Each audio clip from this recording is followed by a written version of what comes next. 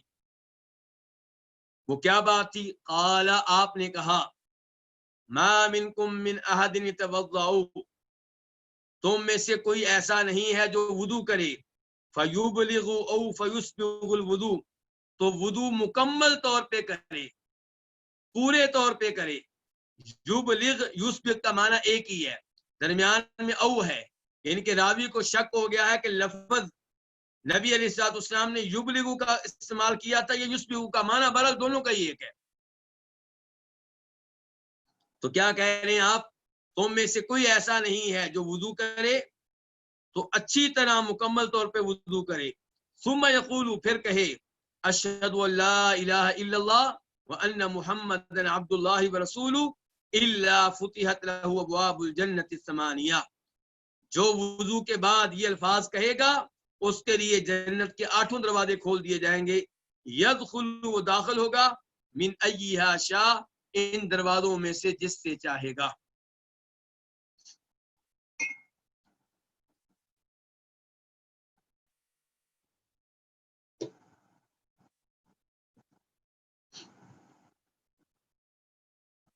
اندازہ کیجئے وضو کی اہمیت کا، وضو کی فضیلت کا، وضو کی شان کا، کہ جو وضو کرے اور مکمل وضو کرے، ترخائے نہیں، عمدہ طریقے سے وضو کرے، اس کے بعد یہ الفاظ کہے اشہد ان لا الہ الا اللہ، کہ میں گواہی دیتا ہوں کہ اللہ کے علاوہ کوئی معبود برحق نہیں، اور یہ کہ محمد اللہ کے بندے اور اللہ کے رسول ہے. یہ عقیدہ کوئی آسان عقیدہ نہیں ہے. پہلا جو جملہ ہے کہ میں گواہی دیتا ہوں اللہ کے علاوہ کوئی معبود برحق نہیں، اس کا مطلب یہ ہے کہ میں قبر پرست نہیں بنوں گا، میں قبر والے سے دعا نہیں کروں گا، میں کسی بت سے دعا نہیں کروں گا، میں کسی فوت شدہ سے دعا نہیں کروں گا.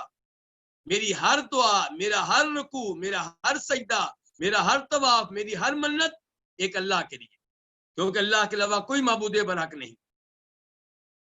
اور جو دوسرا جملہ ہے وہ کیا ہے کہ محمد اللہ کے بندے اور اللہ کے رسول ہیں. یہ بھی کوئی معمولی بات نہیں ہے، ہر مسلمان کہہ رہا ہے، لیکن ہر مسلمان اس پہ عمل نہیں کرتا. کتنے ہی لوگ ہیں جو نبی علیہ السلام کی احادیث کو ماننے سے انکار کر دیتے ہیں. کس وجہ سے؟ کہ میرے ابا جی نہیں مانتے اس حدیث کو، میرے پیر صاحب نہیں مانتے، میرے مولوی صاحب نہیں مانتے، یا میری عقل نہیں مانتی. تو ایسے لوگوں کو کہاں سے فضیلت ملے گی؟ تو فضیلت ان کے لیے ہے جو یہ الفاظ زبان سے ادا کریں اور دل ساتھ دے، دل کا ان الفاظ پہ عقیدہ ہو. تو جب اس انداز سے اچھی طرح وضو کیا جائے، مکمل طور پہ وضو کیا جائے اور یہ الفاظ کہے جائیں، تو ایسے آدمی کے لیے جنت کے 8 دروازے کھول دیے جاتے ہیں جس دروازے سے چاہے سو داخل ہو۔ اس روایت سے ایک تو پتا چلا کہ جنت کے دروازے کتنے ہیں؟ 8۔ دوسرے نمبر پہ پتا چلا کہ جناب محمد صلی اللہ علیہ وسلم اللہ کے بندے بھی ہیں، اللہ کے رسول بھی ہیں۔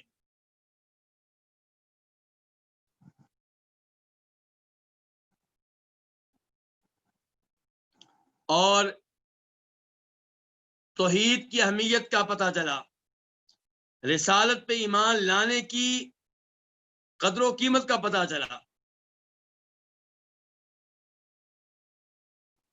اور یہ پتہ چلا کہ صحابہ کرام نبی علیہ السلام کی گفتگو کتنے دھیان اور توجہ سے سنا کرتے تھے۔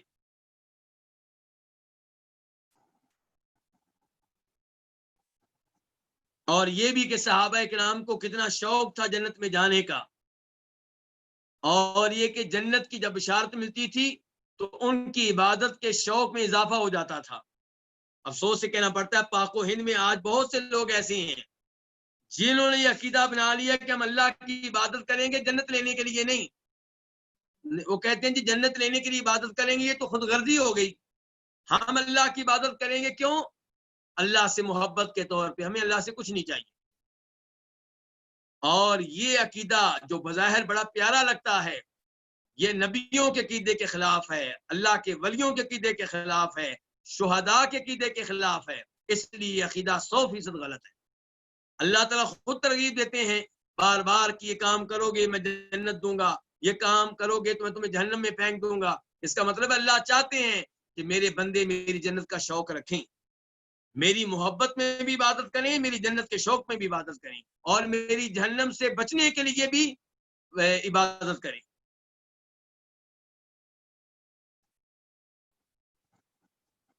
باب نمبر 5۔ باب کیا ہے؟ باب غسل الوجہ والیدین عند الاستيقاظ، بیدار ہوتے وقت چہرہ اور دونوں ہاتھ دھونا۔ کہ جب آپ نیند سے اٹھیں تو چہرہ بھی دھوئیں، دونوں ہاتھ بھی دھوئیں۔ حدیث نمبر 308 میم۔ اس حدیث کو روایت کرنے والے کون ہیں؟ امام مسلم۔ عن ابی ہریرہ ان النبی صلی اللہ علیہ وسلم قال، جناب ابو ہریرہ سے روایت ہے کہ نبی علیہ السلام نے فرمایا، اذا استيقظ احدكم من نومه، جب تم میں سے کوئی اپنی نیند سے بیدار ہو، فلا يغمس يده في الاناء، تو وہ اپنا ہاتھ برتن میں نہ ڈالے، برتن میں داخل نہ کرے، حتی یغسلها ثلاثا، یہاں تک کہ اس ہاتھ کو 3 مرتبہ دھو لے۔ آپ نیند سے اٹھے ہیں اور زمانہ وہ ہے، علاقہ وہ ہے جہاں پانی برتنوں میں ہوتا ہے۔ ایسا نہیں ہے کہ آپ ہاتھ گھمائیں گے اور پانی نکلنا شروع ہو جائے گا، بلکہ برتن میں ہاتھ ڈالیں گے پھر پانی لیں گے۔ جب یہ صورتحال ہو تو اللہ کے رسول فرماتے ہیں کہ جب تم اس کو اپنی نیند سے بیدار ہو تو اپنا ہاتھ برتن میں نہ داخل کرے یہاں تک کہ ہاتھ کو 3 مرتبہ دھو لے۔ کیوں؟ فَإِنَّهُ لَا يَدْرِي، کیونکہ وہ نہیں جانتا کہ أَيْنَ بَاتَتْ يَدُهُ، کہ اس کے ہاتھ نے رات کہاں گزاری ہے۔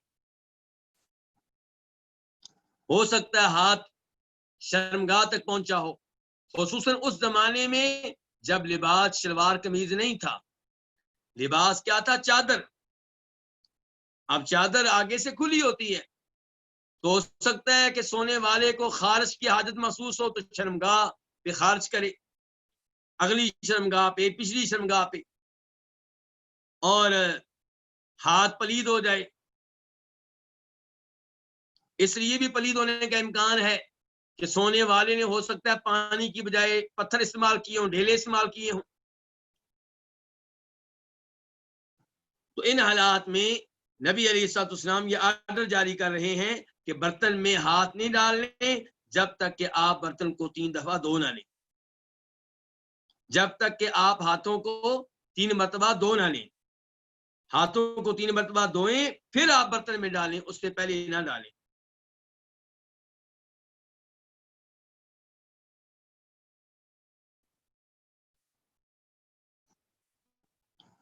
تو یہ چیز وضو سے تعلق نہیں رکھتی، اس کا تعلق نیند سے ہے۔ جب بھی آپ بیدار ہوں گے اور پانی استعمال کرنے لگیں گے تو برتن میں براہ راست ہاتھ نہیں ڈالنا، پہلے ہاتھوں کو دھونا ہے، اس کے بعد بے شک آپ ڈال لیں۔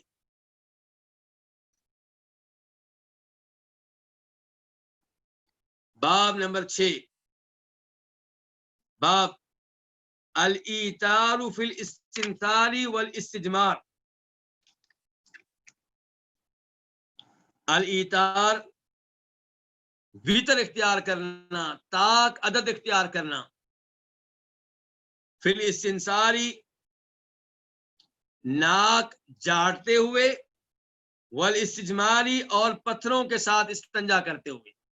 جب آپ پتھروں کے ساتھ استنجا کریں گے تو طاق عدد استعمال کریں، 3 پتھر، 5 7 9 2 4 6 نہیں، بلکہ طاق عدد۔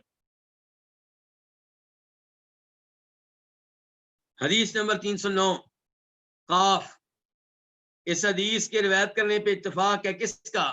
امام بخاری کا اور امام مسلم کا۔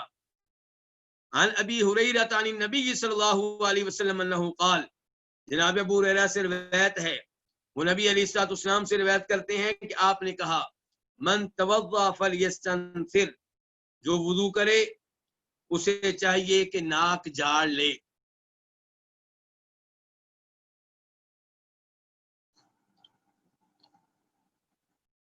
یعنی کہ ناک میں پہلے پانی چڑھائے گا پھر ناک کو جاڑے گا، اور جب آپ سو کر اٹھے ہوں تب خصوصی طور پہ ناک کو جاڑنے کا اہتمام کریں، کیونکہ نبی علیہ الصلوۃ والسلام ایک دوسری حدیث میں ارشاد فرماتے ہیں کہ شیطان انسان کے نتھنے میں رات گزارتا ہے، تو شیطان کے اثرات کو ختم کرنے کے لیے جب اٹھیں، ایک تو ہاتھ براہ راست کسی پانی کے برتن میں نہ ڈالیں بلکہ پانی لے کر ہاتھوں کو دھو لیں، اور دوسرا یہ ہے کہ ناک کو اچھی طرح جاڑیں تاکہ شیطان کے اثرات ختم ہو جائیں۔ تو اس حدیث میں آپ کہہ رہے ہیں من توضأ فلیستنثر، جو وضو کرے تو وہ اپنی ناک کو اچھی طرح جاڑے، ومن استجمر فلیوتر، اور جو استنجا پتھروں کے ساتھ کرے فلیوتر، وہ طاق عدد میں کرے۔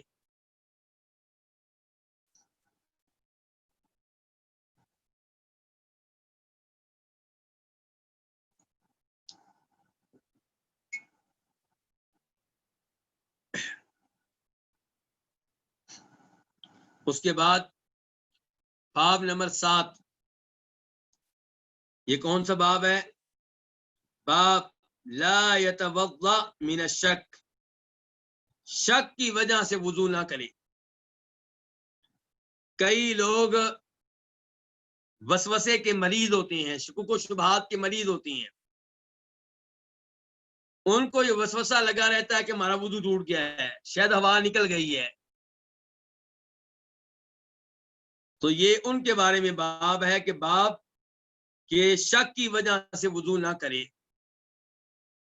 حدیث نمبر 310 قاف، اس حدیث کے روایت کرنے پہ اتفاق ہے کس کا؟ امام بخاری کا اور امام مسلم کا۔ عن عبداللہ بن زید عن عمہ، عبداللہ بن زید سے روایت ہے، وہ کس سے روایت کرتے ہیں؟ امی، اپنے چچا سے۔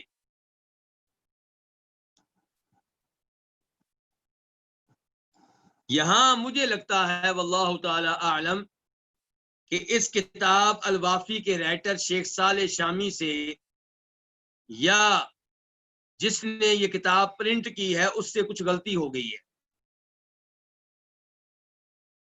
یہاں پہ حدیث نمبر 310 کی بات کر رہے ہیں، یہاں پہ کیا لکھا ہوا ہے کہ عبداللہ بن زید سے روایت ہے اور وہ اپنے چچا سے روایت کرتے ہیں، جبکہ بخاری مسلم میں نے چیک کیا ہے وہاں پہ ہے کہ عباد بن تمیم سے روایت ہے، عبداللہ بن زید سے نہیں، عباد بن تمیم سے روایت ہے اور وہ اپنے چچا سے روایت کرتے ہیں، اور وہ چچا کون ہے؟ یہ عبداللہ بن زید۔ تو روایت عباد بن تمیم سے ہے اور وہ اپنے چچا سے روایت کرتی ہیں، چچا کون ہے؟ عبداللہ بن زید۔ اور جو ہمارے پاس ہے اس میں معاملہ الٹ ہو چکا ہے، کیا کہ عبداللہ بن زید سے روایت ہے اور وہ اپنے چچا سے روایت کرتے ہیں. اور یہیں سے مجھے ایک بات یاد آئی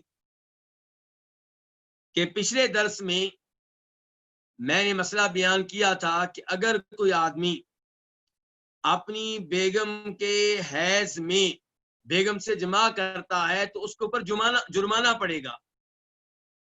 کیا جرمانہ؟ 1 دینار یا آدھا دینار صدقہ خیرات کے طور پہ دے. اور پھر میں نے بتایا تھا کہ 1 دینار کے کتنے گرام بنتے ہیں؟ 4.25 گرام. اور پھر میں نے کہا تھا کہ 4.25 گرام کتنے روپے بنتے ہیں؟ تو میں نے کہا تھا 1 گرام 1 لاکھ روپے کا ہوتا ہے. تو 4 گرام کتنے بن گئے؟ 4 لاکھ روپے بن گئے. تو میں نے کہا تھا جو حیض کی حالت میں اپنی بیگم سے جماع کرے گا اس کا جرمانہ کتنا ہے؟ 4 لاکھ روپے سے اوپر ہے. تو ہمارے کسی دوست نے توجہ دلائی، اللہ ان کو جزائے خیر دیں، کہ یہ 4 لاکھ روپیہ کیسے بنتا ہے؟ 1 گرام 1 لاکھ کا کیسے ہو گیا؟ تو میں نے جو بتایا تھا کہ جرمانہ 1 دینار ہے، یہ بالکل صحیح معلومات تھیں، یا آدھا دینار ہے، یہ صحیح معلومات تھیں. حدیث کے لفظ یہ ایسے ہیں کہ جو حیض کی حالت میں بیگم سے جماع کرے وہ 1 دینار یا آدھا دینار صدقہ خیرات کرے. اب یہ جو میں نے بتایا تھا کہ 1 دینار 4.25 گرام کا ہے، یہ بھی الحمدللہ ٹھیک ہے، لیکن یہ کہنا کہ 1 گرام 1 لاکھ روپیہ بنتا ہے، یہ معلومات ٹھیک نہیں تھی. شاید 1 گرام 1 لاکھ روپیہ بنتا ہے یہ کہتے ہوئے میرے ذہن میں کیا تھا؟ تولہ تھا. 1 تولہ اس کا ریٹ ذہن میں آ گیا، ورنہ 1 گرام کا ریٹ اتنا نہیں ہے، تقریباً 10,000 روپے بنتا ہے. تو 4 گرام کا کتنا بن جائے گا؟ 40,000 روپیہ. اور چونکہ 4.25 گرام ہے تو آپ کہہ لیں 40,000 روپے سے لے کے 50,000 روپے تک. تو بہرحال یہ 1 گرام کا ریٹ بتاتے ہوئے روپے میں جو ریٹ بتایا اس میں غلطی لگی ہے. میں نے 1 گرام کا ریٹ کیا بتایا تھا؟ 1 لاکھ، جبکہ صحیح بات کیا کہ 1 گرام کا ریٹ آج کل تقریباً 9 سے 10,000 روپے کے بیچ میں ہے. تو یہاں پہ میرے ناقص علم کے مطابق شیخ صالح شامی سے، اور ان سے مجھے امید نہیں ہے، لیکن جس نے ان کی طرف سے کتاب پرنٹ کی ہے، کمپوزنگ کی ہے، لکھا ہے، شاید اس سے غلطی ہوئی ہے. تو یہاں پہ کیا لکھا ہے جی؟ عبداللہ بن زید سے روایت ہے، اپنے چچا سے روایت کرتے ہیں. میرے ناقص علم کے مطابق جو بخاری مسلم سے مجھے معلوم ہوا وہ یہ ہے کہ عباد بن تمیم سے روایت ہے اور وہ اپنے چچا سے روایت کرتے ہیں. چچا کون ہے؟ یہ عبداللہ بن زید. کہ انہو شکا الی رسول اللہ صلی اللہ علیہ وسلم، کہ انہوں نے نبی علیہ الصلوۃ والسلام سے شکایت کی. کنہوں نے؟ چچا نے. کیا شکایت کی؟ شکایت یہ کہ الرجل الذی یخیل الیہ، وہ آدمی جسے خیال ہو جاتا ہے انہ یجد الشیء فی الصلاۃ، کہ وہ کوئی چیز پا رہا ہے، محسوس کر رہا ہے نماز میں. نماز پڑھ رہا ہے، نماز میں خیال آتا ہے کہ شاید میری ہوا نکل رہی ہے، شاید پیشاب کا میرا قطرہ جو ہے وہ گر رہا ہے، یعنی کہ اس کو لگ رہا ہے کہ میرا وضو ٹوٹ گیا ہے. ایسا آدمی کیا کرے؟ اور یہاں پہ سوال سمجھ لیں دھیان سے. سوال کیا ہے کہ ایسا آدمی ہے جسے یہ خیال آتا ہے، یہ نہیں ہے کہ یقین ہے، خیال آتا ہے، اسے لگتا ہے کہ وہ کسی چیز کو محسوس کر رہا ہے فی الصلاۃ، نماز میں. فقال، تو آپ علیہ السلام نے جواب دیا لا ينفتل او لا ينصرف، کہ ایسا آدمی نماز سے نہ پھرے، ان کی نماز کو نہ توڑے. لا ينفتل، نہ پھرے، او راوی کو شک ہے، یا آپ نے کہا لا ينفتل یا کہا لا ينصرف، دونوں کا مفہوم ایک ہی ہے کہ ایسا آدمی نماز سے نہ پھرے حتی یسمع صوتا، یہاں تک کہ آواز سن لے، کس کی؟ ہوا نکلنے کی. او یجد ریحا، یا بدبو پا لے، کس کی؟ ہوا نکلنے کی. تو اس حدیث میں علاج بتایا گیا کس کا؟ اس آدمی کا جو وسوسے کا مریض ہو، شکوک و شبہات کا مریض ہو، یہ اس کا علاج ہے کہ جب اس کو لگے کہ شاید میری ہوا نکل گئی ہے، یا اس کو لگے کہ پیشاب کا قطرہ جو ہے وہ نکل گیا ہے، تو وہ نماز نہ توڑے، نماز جاری و ساری رکھے، کیونکہ یہ وسوسے شیطان کی طرف سے ہیں۔ ہاں اگر وہ آواز سنے ہوا نکلنے کی یا بدبو محسوس کرے، پھر وہ نماز توڑ دے اور نیا وضو کرے، پھر نماز پڑھے۔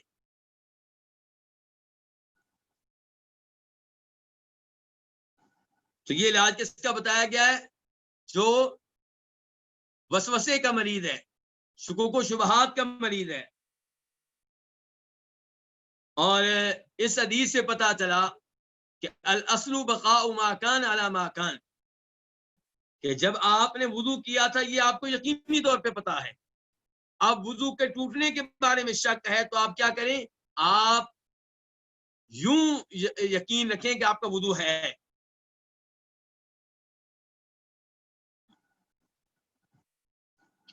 کئی لوگ جب نماز پڑھنے لگتے ہیں سوچوں میں پڑ جاتے ہیں کہ میرا وضو ہے کہ نہیں ہے، تو اگر انہیں یقین ہو جائے کہ وضو ٹوٹ گیا ہے، پھر ان پہ واجب ہوگا نیا وضو کریں۔ اور اگر یہ یقین ہے کہ میں نے زور کے ٹائم وضو کیا تھا اور وضو کے ساتھ میں نے زور کی نماز پڑھی تھی، اس کے بعد گھنٹہ 2 گھنٹے گزرے ہیں، وضو ٹوٹا یا نہیں ٹوٹا اس میں شک و شبہ ہے، تو اب اصول یہ ہوگا کہ اس کا وضو ہے، کیونکہ وضو کرنا یقینی ہے، زور کے ٹائم کیا تھا، ٹوٹنے کے بارے میں شک و شبہ ہے۔ اس کے برعکس ایک آدمی کو یقین ہے کہ میرا زور کے بعد وضو ٹوٹ گیا تھا، ہوا نکلی تھی، پیشاب میں نے کیا تھا، اب یہ اس سے شک ہے کہ میں نے پھر نیا وضو کیا تھا کہ نہیں کیا تھا، اب کیا ہے؟ اب اس کو کہیں گے کہ واجب ہے کہ وضو کرو، کیونکہ یہ بات یقینی ہے کہ تمہارا وضو ٹوٹا تھا، اور وضو نیا کیا یا نہیں کیا اس میں شک ہے، اس لیے تم نیا وضو کرو۔ اور اگر یہ یقین ہو، پھر دوبارہ دوہرا رہا ہوں، اگر یہ یقین ہو کہ زور کے لیے وضو کیا تھا، یہ شک ہے کہ ٹوٹا تھا کہ نہیں ٹوٹا تھا، ہم کہیں گے وضو کا ہونا یقینی ہے، ٹوٹنے کے بارے میں شک و شبہ کی طرف توجہ نہ دو، تمہارا وضو ہے، اور اگلی نماز پڑھنا چاہو تو اسی وضو کے ساتھ پڑھ سکتے۔ تو باب کیا ہے کہ شک کی وجہ سے وضو نہ کرے۔ تو یہ شیطان کی طرف سے کئی دفعہ ایسے شک و شبہات ہوتی ہیں، وہ انسان کو عبادت سے روکنا چاہتا ہے تاکہ ایسا آدمی تنگ آ جائے وضو کر کر کے، اور پھر نمازیں بار بار پڑھ کے، اور پھر یہ دین سے دور ہو جائے۔ تو اسی شریعت نے کیا کہا ہے کہ آپ ایسے شکوک و شبہات اور ایسے وسوسوں پہ توجہ نہ دیں۔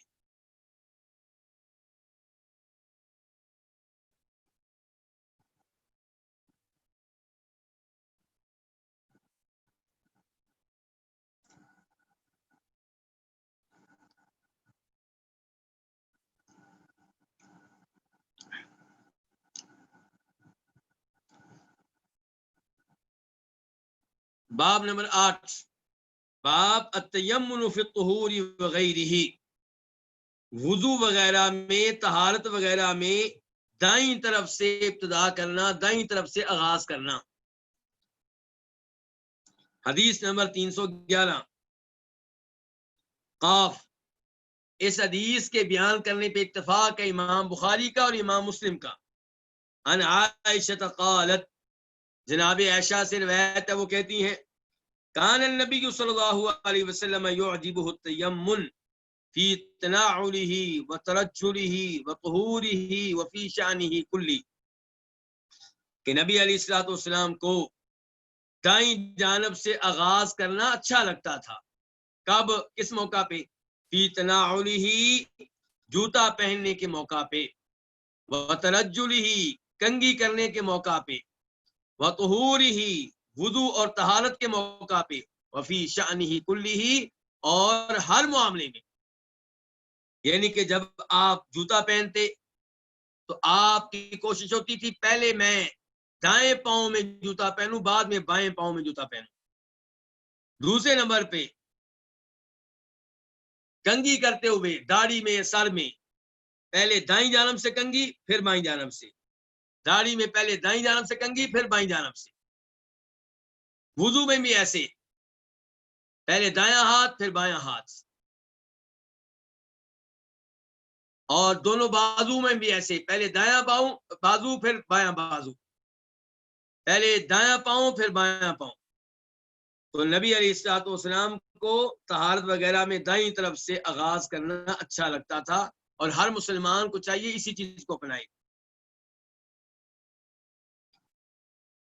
آج جب ہم ایئرپورٹ وغیرہ پہ جاتے ہیں، جہاز میں بیٹھتے ہیں اور ہوٹلوں میں جاتے ہیں، اچھے بھلے مسلمان سمجھدار پڑھے لکھے جو مولویوں کو جاہل سمجھتے ہیں، وہ بائیں ہاتھ سے پانی پی رہے ہوتے ہیں، بائیں ہاتھ سے کھانا کھا رہے ہوتے ہیں، جبکہ نبی علیہ الصلوۃ والسلام نے اس سے سختی کے ساتھ روکا ہے۔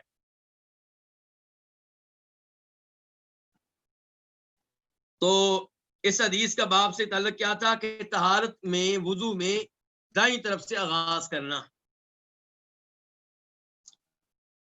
اس کے بعد باب کیا ہے؟ باب نمبر 9، باب یتمضمض من الطعام ولا يتوضا، کھانے کی وجہ سے کلی کرے اور وضو نہ کرے۔ کھانا کھایا ہے، ہوا نہیں نکلی، پیشاب نہیں کیا، تو پھر وضو موجود ہے، اب نماز پڑھنا چاہتے ہیں تو کیا کریں؟ کلی کر لیں، آپ منہ صاف کر لیں تاکہ کھانے کے ذرات آپ کے منہ میں باقی نہ ہو، وضو کرنے کی ضرورت نہیں ہے۔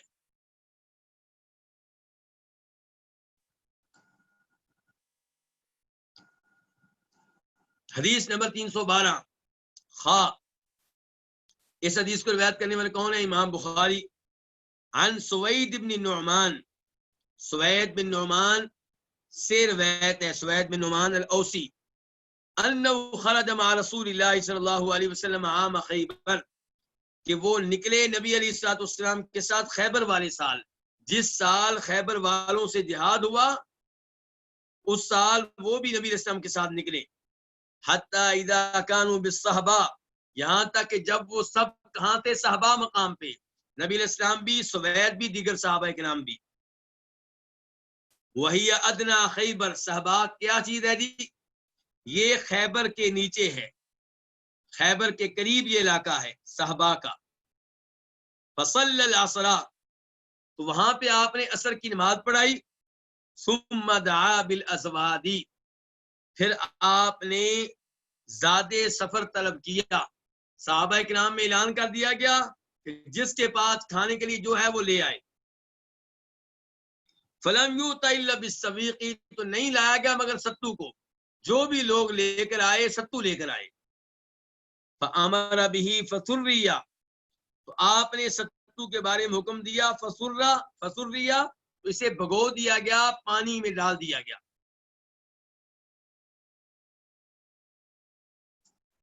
فاکل رسول اللہ صلی اللہ علیہ وسلم، تو نبی علیہ الصلوۃ والسلام نے ستو میں سے کھایا، واکلنا، اور ہم نے بھی کھایا۔ ثم قام الی المغرب، پھر آپ مغرب کی نماز کے لیے اٹھے، کھڑے ہوئے۔ فمضمض، تو آپ نے کلی کی، ومضمضنا، اور ہم نے بھی کلی کی۔ ثم صلی، پھر آپ نے نماز پڑھائی۔ ولم یتوضا، اور آپ نے وضو نہیں کیا۔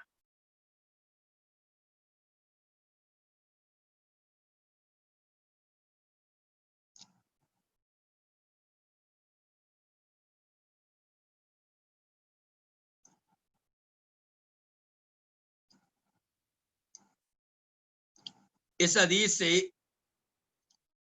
ایک تو یہ پتا چلا کہ صحابہ کرام زاد راہ، زاد سفر ساتھ لے کے نکلتے تھے، اور یہی توکل ہے کہ آپ پورے اسباب اختیار کریں، پھر بھروسہ اللہ پہ کریں۔ اسباب اختیار کیے بغیر اللہ پہ بھروسہ کرنا یہ توکل نہیں ہے، بلکہ توکل کے الٹ ہے۔ اور اس سے پتا چلا کہ جب سب لوگوں کا کھانا ایک جگہ جمع ہو جائے، اس کی وجہ سے برکت ہو جاتی ہے کھانے میں، تو اسی لیے آپ نے زاد سفر کو جمع کیا۔ اور اس سے پتا چلا کہ ستو پرانی چیز ہے، نبی علیہ الصلوۃ والسلام نے بھی ستو کھایا، آپ کے صحابہ کرام نے بھی کھایا۔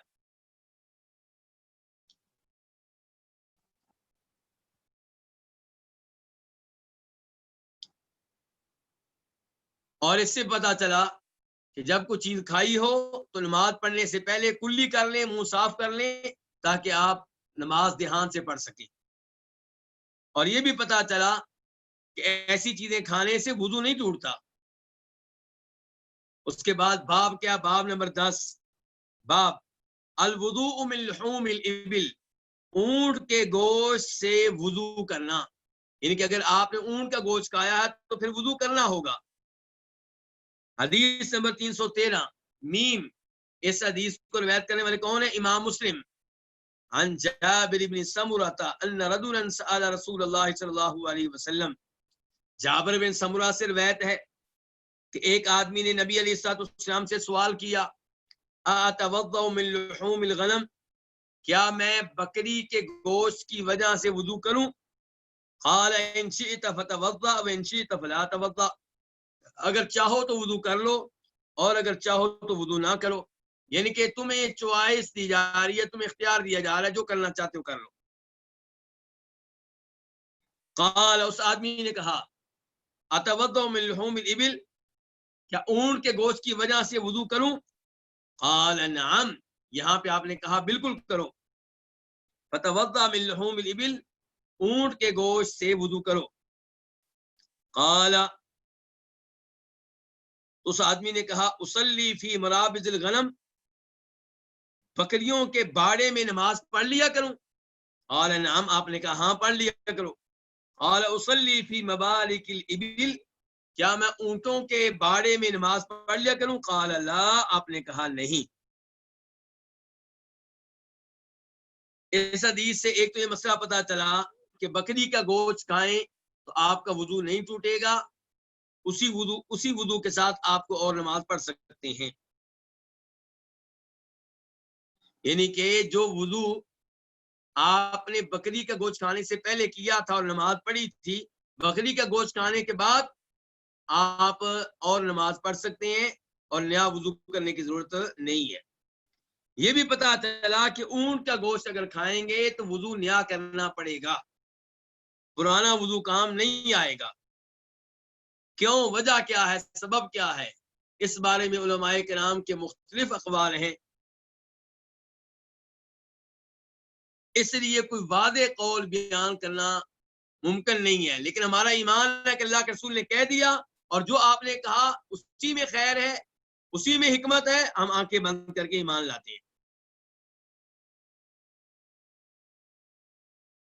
پھر یہ پتا چلا کہ بکریوں کے بارے میں نماز پڑھ سکتے ہیں، اونٹ کے بارے میں نماز نہیں پڑھ سکتے۔ اونٹ کے بارے میں نماز کیوں نہیں پڑھ سکتے؟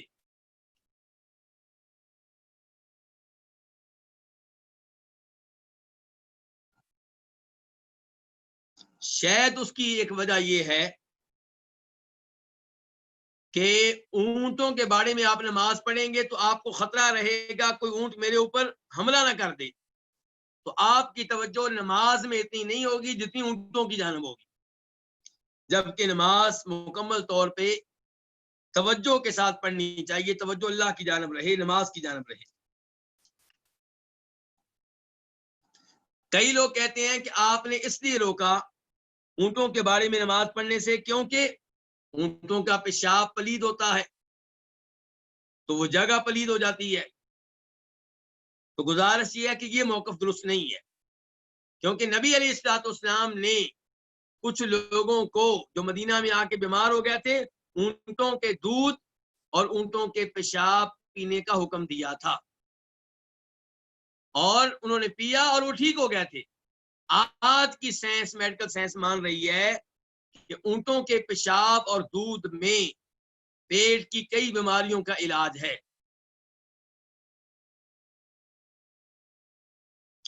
تو آپ نے اونٹوں کے بارے میں نماز پڑھنے سے اس لیے نہیں روکا کہ اونٹوں کے باڑے پلید ہوتے ہیں، اونٹ پیشاب کر دیتے ہیں، کیونکہ اونٹوں کا پیشاب پلید نہیں ہے۔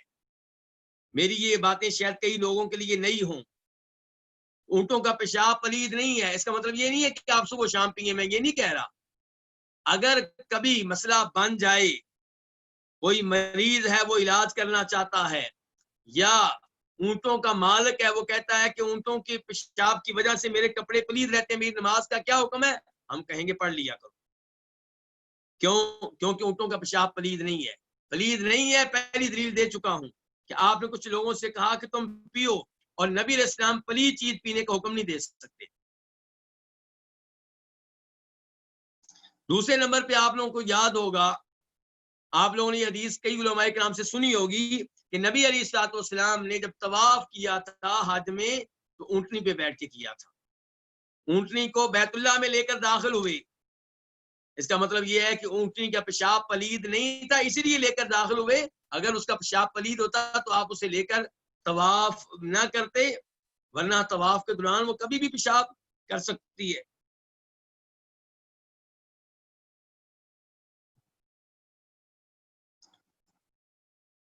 وہ جانور جن کا گوشت کھایا جاتا ہے، صحیح بات یہ ہے کہ ان کا پیشاب پلید نہیں ہے.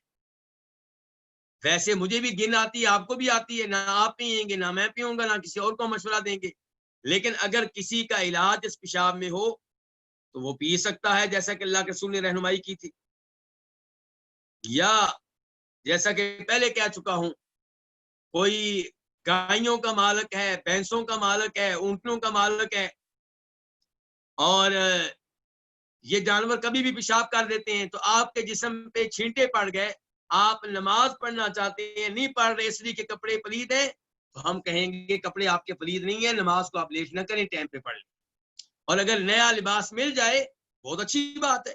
اگر ایسا لباس مل جائے جس کے اوپر پیشاب کے قطرے نہ گرے ہوئے اچھی بات ہے. انسان کا پیشاب پلید ہوتا ہے، یاد رکھیے گا، اس میں کوئی شک و شبہ نہیں ہے. اس کے بعد باب نمبر کیا ہے؟ باب نمبر 11.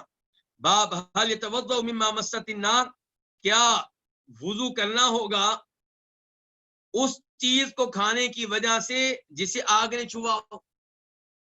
جس چیز کو آگ پہ پکایا گیا ہو، جس چیز کو آگ لگی ہو، کیا اس چیز کو کھا لینے کے بعد وضو کرنا پڑے گا؟ پہلا وضو ٹوٹ جائے گا. حدیث نمبر 314 میم. اس حدیث کو روایت کرنے والے امام مسلم ہے. عائشہ ام المؤمنین عائشہ سے روایت ہے، زوج النبی صلی اللہ علیہ وسلم، جو نبی علیہ السلام کی بیگم ہے، قالت، وہ کہتی ہیں، آج رسول اللہ صلی اللہ علیہ وسلم، کہ رسول اللہ صلی اللہ علیہ وسلم نے فرمایا، توضؤ، وضو کرو، مما، اس چیز کی وجہ سے، ما مست النار، جسے آگ نے چھوا ہو. لیکن یہ آپ کا حکم منسوخ ہو چکا، یہ آپ کا آرڈر کینسل ہو چکا، خود آپ نے کینسل کیا. یہی وجہ ہے کہ آپ سے ملتا ہے کہ آخری زندگی میں آپ نے کئی ایسی چیزیں کھائیں جنہیں آگ نے چھوا ہوتا تھا، اور آپ پرانے وضو کے ساتھ ہی نماز پڑھ لیتے تھے، اس چیز کو کھانے کی وجہ سے نیا وضو نہیں کرتے تھے. مثال کے طور پہ مسلم شریف کی حدیث ہے، حدیث نمبر 354. عبداللہ بن عباس کہتے ہیں کہ نبی علیہ السلام نے ایک بکری کا کندھے کا گوشت کھایا، پھر آپ نے نماز پڑھائی اور وضو نہیں کیا. اس لیے صحیح بات یہ ہے کہ یہ حدیث کہ وہ چیز جس کو آگ نے چھوا ہے وہ کھائیں تو وضو کرنا ہوگا، یہ کینسل ہو چکی ہے.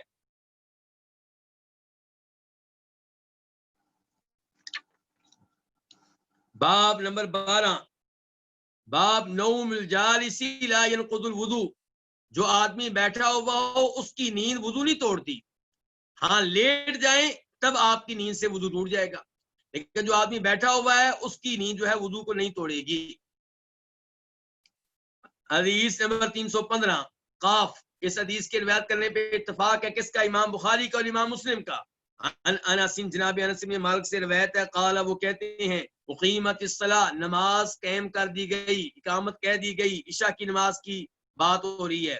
نبی صلی اللہ علیہ وسلم یناجی رجلا، جبکہ نبی علیہ السلام سرگوشی کر رہے تھے ایک آدمی سے، مسجد کی ایک کنارے میں، مسجد کے کونے میں، مسجد کی ایک جانب میں، مسجد کے ایک سائڈ میں آپ ایک آدمی سے سرگوشی کر رہے ہیں، اقامت کہہ دی گئی ہے. فما قام الی الصلاۃ، آپ نماز کے لیے نہیں اٹھے، حتی نام القوم، یہاں تک کہ لوگ سونے لگے.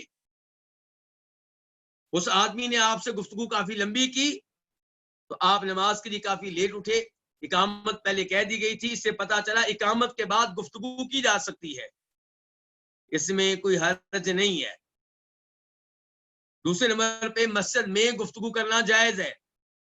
تیسرے نمبر پہ جب سب لوگ موجود ہوں تو پھر ایک آدمی کے ساتھ سرگوشی میں آپ گفتگو کر سکتے ہیں, لیکن جب لوگ ٹوٹل 3 ہوں تو 2 سرگوشی کریں اور ایک اکیلا رہ جائے, یہ جائز نہیں ہے. اور پھر وہ مسئلہ معلوم ہوا جس کے لیے یہ حدیث لائی گئی ہے کہ اگر کوئی سو جائے جبکہ وہ بیٹھا ہوا ہو, لیٹا ہوا نہ ہو, تو اس کا وضو انشاءاللہ ٹھیک ہے, اس میں کوئی حرج نہیں ہے. کون سی نیند سے وضو ٹوٹتا ہے, اس بارے میں علماء کرام کے مختلف اقوال ہیں. ایک قول یہ ہے کہ اگر آپ لیٹ کر سوئیں گے تو وضو ٹوٹ جائے گا, بیٹھے ہوئے ہوں تو پھر آپ سوئیں تو وضو نہیں ٹوٹے گا. اور ایک فرق یہ بیان کیا گیا ہے کہ اگر نیند اتنی گہری ہے کہ آپ کو ہوش نہیں رہتا, آپ کے منہ سے تھوک نکلے آپ کو پتہ نہ چلے, آپ کے قریب میں شور شرابہ ہو آپ کو پتہ نہ چلے, اتنی گہری نیند ہے, اس نیند سے وضو ٹوٹ جاتا ہے, چاہے آپ بیٹھے ہوئے ہوں چاہے آپ لیٹے ہوئے ہوں. بہرحال ہر نیند سے وضو نہیں ٹوٹتا, گہری ترین نیند سے وضو ٹوٹتا ہے یا اس نیند سے جو آپ لیٹے ہوئے ہوں تب آئے. آپ لوگوں کا وقت چونکہ ختم ہو رہا ہے اس لیے میں یہیں پہ درس کا اختتام کر رہا ہوں. انشاءاللہ یہ سلسلہ جاری و ساری رہے گا. مجھے امید ہے کہ آپ اسی ذوق و شوق سے حصہ لیتے رہیں گے اور یہ احادیث سنتے رہیں گے اور احکام معلوم کرتے رہیں گے. اللہ تعالیٰ مجھے بھی استقامت دے, آپ کو بھی دے, مجھے بھی توفیق دے, آپ کو بھی دے. جزاکم اللہ خیرہ, بارک اللہ فیکم.